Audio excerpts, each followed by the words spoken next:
நல்லா தெரியுங்க உங்களோட டிமானிட்டைசேஷனும் ஜிஎஸ்டியும் கோயம்புத்தூரை எப்படி மாற்றி வச்சிருக்குன்னு. குறைந்தபட்சம் ஒரு 50,000 தொழில் கூடங்கள் மூடப்பட்டிருக்கு கோயம்புத்தூர்ல மட்டும். யாருன்னு தெரியுங்களா?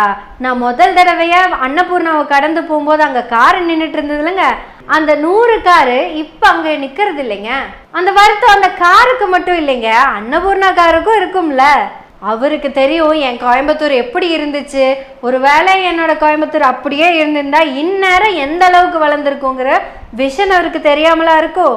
எந்த அளவுக்கு தெரியுமா வளர்ந்துருக்கும்?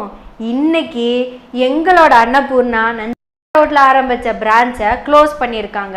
ஏங்க, நீங்க கொண்டு வர எந்த திட்டமா இருந்தாலும் வளர்ச்சியை தானே கொடுக்கணும். ஆனா முதல் முறையா எங்களோட அன்னபூர்ணாவோட ஒரு பிரான்ச் இப்ப மூடப்பட்டிருக்கு. அது வெறும் ஹோட்டலோட பிரான்ச் கிடையாதுங்க, எங்களோட உணர்வு, அங்க வேலை செஞ்சுட்டு இருந்தவங்களோட உழைப்பு. அந்த பிரான்ச்